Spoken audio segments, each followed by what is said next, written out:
I'm very excited to be able to say I'm going to see Saigon Kick tomorrow night. Yeah. Thank you.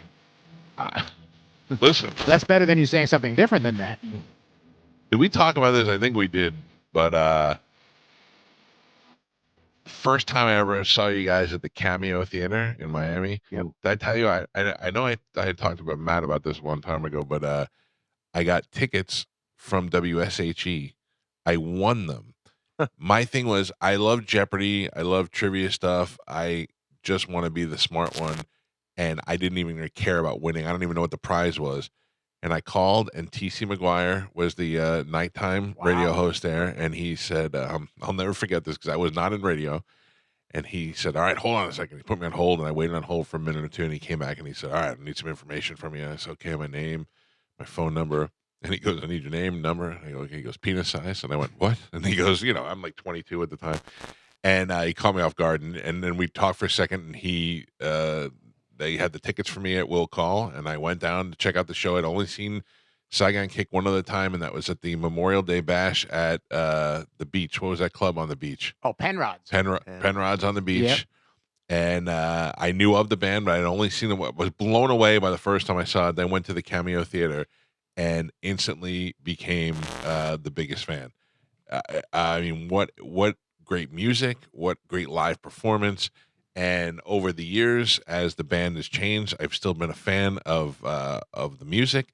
I had a friend in here that I used to work with yesterday that does video stuff for us, and he was like, I drive around listening to the Saigon Kick albums all the time. So I don't know if you realize this, but the music, certainly to the Tampa Bay area, has a lasting, made a lasting impression on a lot of people. So I'm very much looking forward to the show tomorrow. I don't even know what to say anymore. Like that was fantastic. I'm crying. I wrote that last night. That was Yeah. great. I started thinking about things, and I was like, it's just weird how it all just comes around. It is amazing. I mean, but like that's the thing for Tampa has always been like every band comes through town anywhere. And it's like, Cleveland's always been a hometown. Yeah. But in serious, I mean, but all the way back in the days, whether it was live stocks or any of those events, I mean, we've recorded here. I mean, There was a guy named Greg Mull who used to be the program director at 98 Rock, who I never worked for. When I worked there, he was already gone.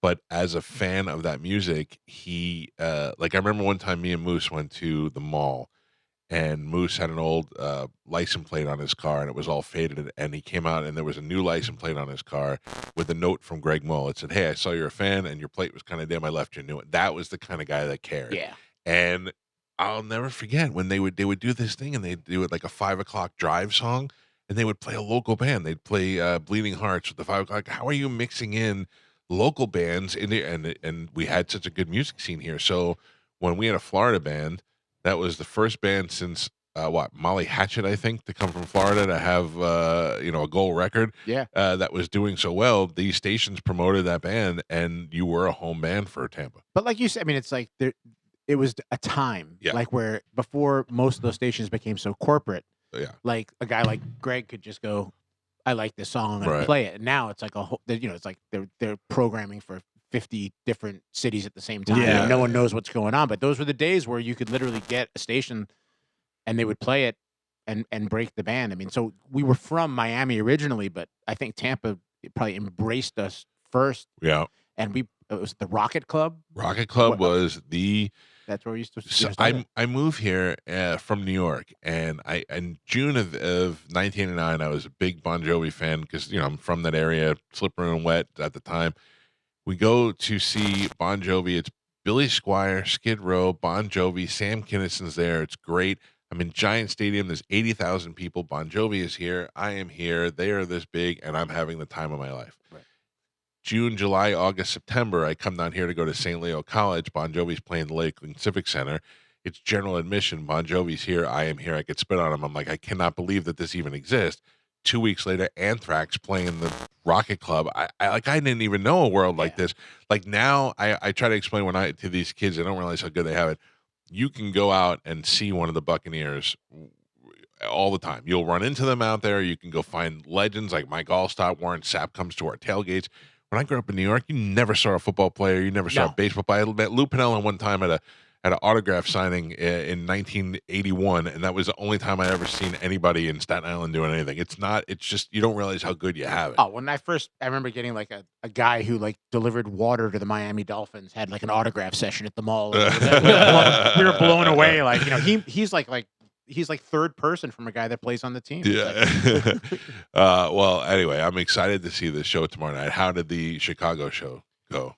It was actually, I like to be self-deprecating, but it was actually pretty epic. Really? Yeah, I think people have a lot of love for a lot of across the history of the band. Weird that Chicago is one of the big markets for you guys. Not that it's now's where I go. Chicago's always been a hometown to us.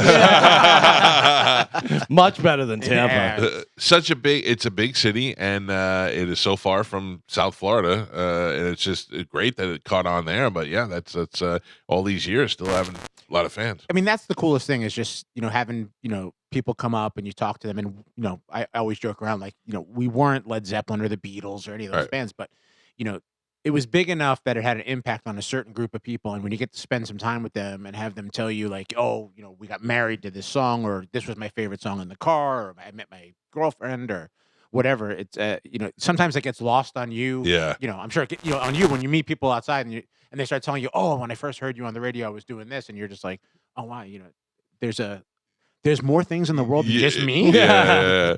Isn't that weird how people get married to your song? Yeah. Isn't that's if they knew what an idiot I was, like, I think it would really ruin the romantic part of it. I always feel like that you must be so disappointed. That's so funny.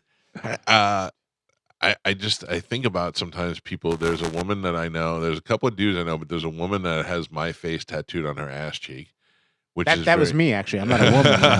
No, that was a woman affectionately called Crazy Patty. Yeah. Yes. And I'm aware. I've watched. I follow. Oh, okay. I'm sorry. Crazy Patty has for some time been absent from the show. We don't even know if she's still alive or not, but evidently she is. And she has to look at me every time she looks in the mirror, and that blows my mind. Yeah. So to think that people are singing Saigon Kick songs to each other in the car when it comes on me, like, oh, this was our song. Or even the tattoos, specifically of the Lizard record. I mean, I've seen so many like that it means that much to people. It is pretty impressive. Who is your favorite band? My favorite band? Yeah. That's so hard to say because I like so much music. But I mean, well, yeah, I mean, like Beatles, if you had a name it goes like back three, to it goes three. back to the Beatles and Queen and that kind of stuff. Right. But all the way through, like even now, like Meshuggah. I mean, I'm one of those older fellas that still listens to all the new music with the new kids. So I mean, I was listening. Like I'll listen to Barry. If you saw my like playlist, you'd have me institutionalized. Yeah. It's like it goes Barry Manilow, Metallica, exactly the same. Yeah. Something Southern rock into like something EDM into Katy Perry into I just like good tunes. And what did you listen to as a kid? Me? Yeah.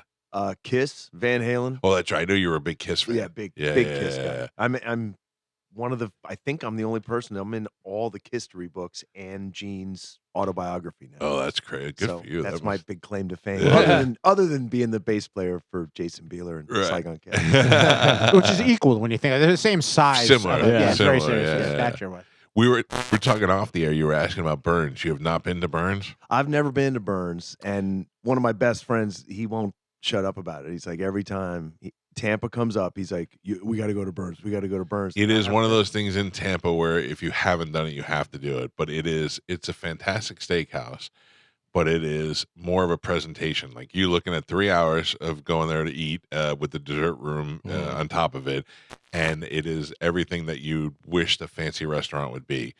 But also great food, and but it's one of those. It's an experience. It's an experience. Yeah, for sure. I once booked an Airbnb in a dessert room there. Stayed for the whole weekend. It was pretty good. Dude, their dessert room is fantastic. You go upstairs into an entirely different area, and they have these little round half booths, and everybody eats dessert in those rooms, the most decadent desserts, and they either make them for you right there or bring them into you. It's pretty Back fantastic. in the day, the owner's son was a Saigon Kick fan. I'm name dropping. Yeah. So we used to go there, and it's like when you go there, a lot of times there's partially an older crowd at one point that looked like Thurston and Lovey Howell. Yeah, yeah. And then we'd show up and they would treat us so well and so nice. But it's the food's outrageous. We took the kitchen tour with you have to the go. The aged first beef time you room. go, you have to see everything. I've seen the wine room. It's one of the largest wine collections in the world, and you have to see it the first time you go. And even if you're like, I don't care, you'll end up caring by the end of the thing. And not to mention you getting in there because friends with the son of the owner and stuff. Because otherwise you have to have like a 3-month reservation, and all that. I don't know if my weight still pulls like that though. Although I am myself aged beef at this point. So. All right, the show is tomorrow night. Yes, sir. It is at the Capitol Theater, and we will be down there. You've not played down there? Never. We were trying to. Galvin asked me a question. There are seats in the theater. Yes, I feel very passionately about knowing how I feel about having to stand up in a pit for a 2-hour show. Right. So whilst I'd like to coordinate it where the crowd jumps up after a song, says yay, and then you please be seated, enjoy your beverages. Oh, there's no way people are sitting. Yeah. I'm not sitting. I am. No, I'm just kidding. I'm I don't know where are we sitting? Do you know? I don't know. They already called us and said we're on the guest list. I took. I mean, I always figured I was going to play. The owner's I son. was going to say, Yeah, I You're was going to play already bass on a becoming couple of difficult, songs. Mike. I plan on standing on the corner of the stage and waving to you and waving to the people. That I was nod. just going to hold your microphone on stage with us. Yeah. Everybody just stare and don't say anything. Just put some fat guy on stage with you guys. No, I'm very much looking forward to seeing the music and seeing the old stuff.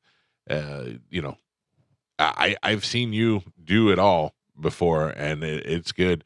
Thank you. Definitely good. But have you seen Phil's hair? looks good. Always looks good. He points it out too, right? He said that when he was in He here last literally time. put up a post this morning from the airport, like having a great hair day, like 2 hours ago during the layover. Last time when he was in here, he took his headphones off and he goes, "My hair still looks good."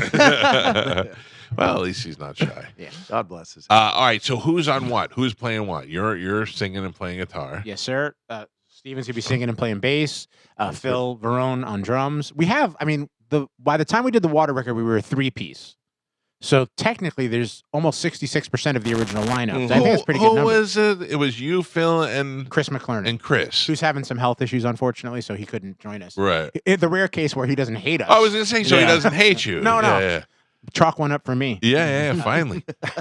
No, that's so funny. You know what's so interesting is usually when there's band fighting, you can be like, well, I could see why he's kind of. You're just not. You're just not that guy. I think I'm delightful, but I don't know. I find We myself, just fight about where we're going to eat. Yeah. That's Where the are you name. going to eat today? I don't know. Well, you may not want to say Burns. Burns. it. Yeah. No, there's a good breakfast spot not far from here. Well, you got to hook a brother up. You know? Yeah, I got you.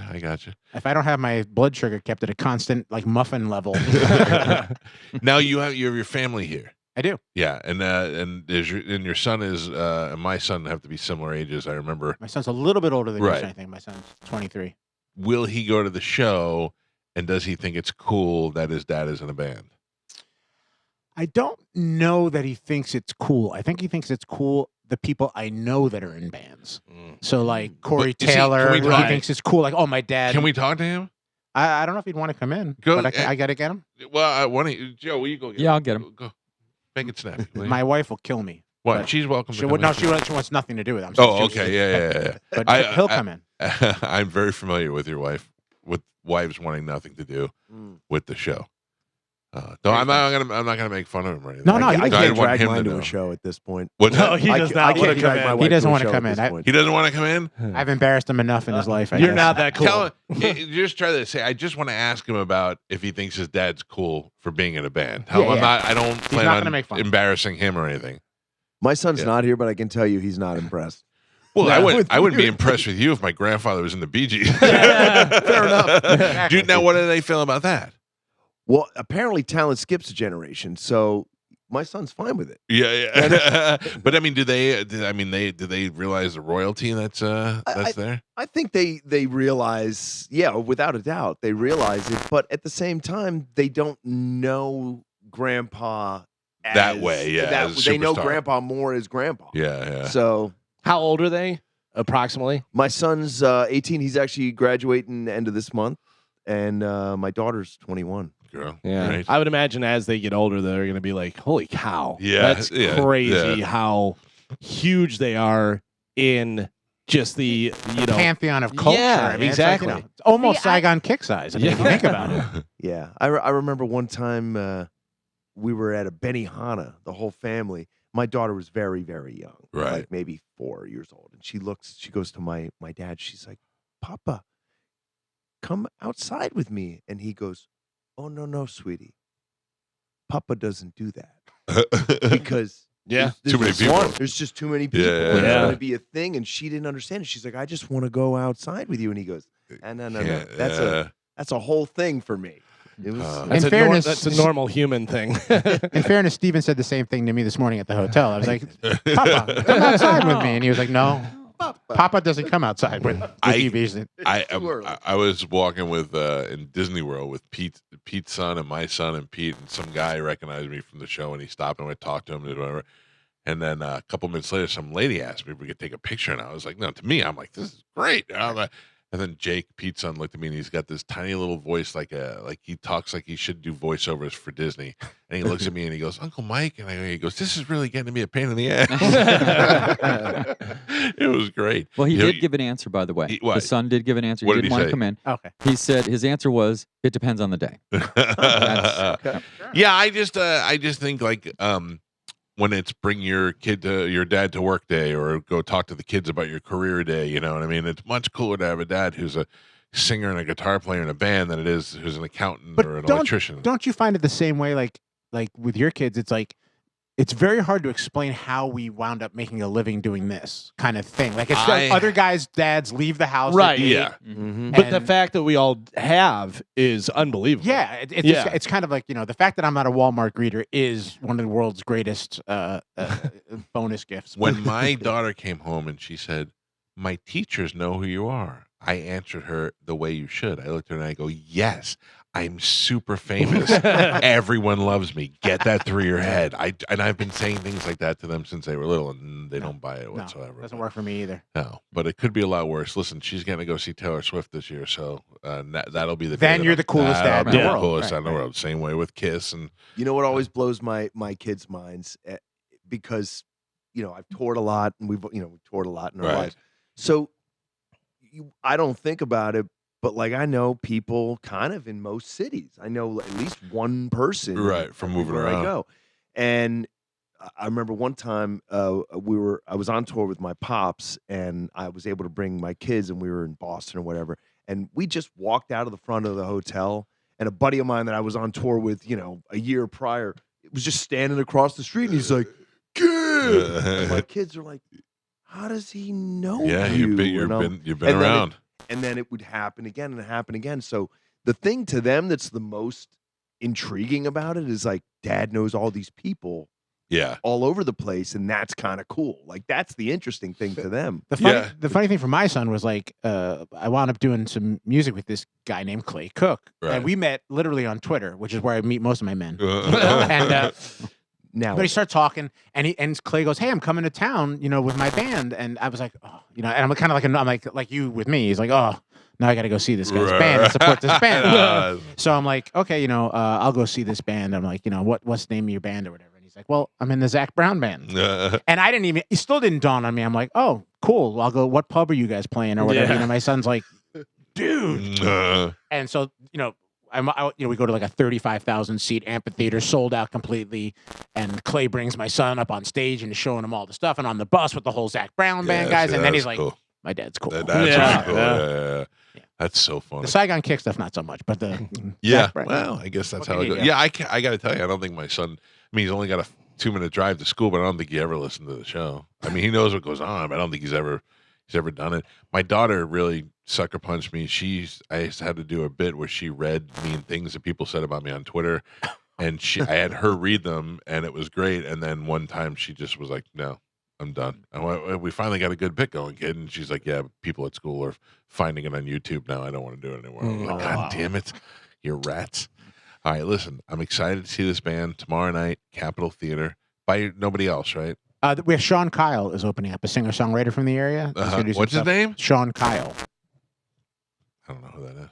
He's brilliant. Is he? Yes. We're going to make sure he has no sound or lights, though, so we can go on. Yeah. No, I'm just kidding. But he's, I- he's a good. I didn't know if you really knew who he was or not the way you said it. I do. Yes. We're on video, by the way. I know. No, of course, he's played with Jeff and I before. I think. Okay. So All right, so super good. talented. Get there early. It's a great place to see a show. They got a great bar upstairs, and we'll be there hanging out. I'm looking forward to having a good time and seeing Saigon Kick on stage first time and possibly the last time. possibly the last time. My first time seeing Saigon Kick. Really? Yeah, I saw Jason Really? with Jeff over at the Hard Rock. Oh, you guys yeah, doing yeah. different stuff, whatever. But yeah, first time actually seeing you guys live. That's where they thought like we were a bar mitzvah band or something like that, and people just kept coming out of the people were bonus just room walking like, up and talking. "Can you to wish him. my daughter happy birthday? And here's some That's so cake." weird. And I was like, "All right, bring me the cake. I'm okay with it." I Where mean, was this? The Hard Rock here? Yeah. Hard Rock here. Oh wow. For me, I had my birthday party at the Hard Rock, and I was like, we just started talking. You guys were doing some touring together, you and Matt, and I said, hey, couldn't we get you guys to play my birthday party? And they came and they did it. Meanwhile, No, that was awesome. I'm talking about Jeff and I played. no, like I last remember. year. Yeah. Oh, No, I remember. But I'm That just saying, I missed 90% of it because we're on the line greeting people and stuff when everybody was coming in. So I'm kind of like trying to watch it, and I'm geeking out over seeing the two of you up I there. was I was hurt. You and Pete did the same thing you do at the regular show. You took a picture of the first segment, like it's his own birthday party, and he left the show. Yeah. I will be there early. I will be singing the songs. I will be having a Fantastic. great time. I'm looking forward to seeing it. Great. First one's in, first one's out. Thanks Yes, so much. Yes.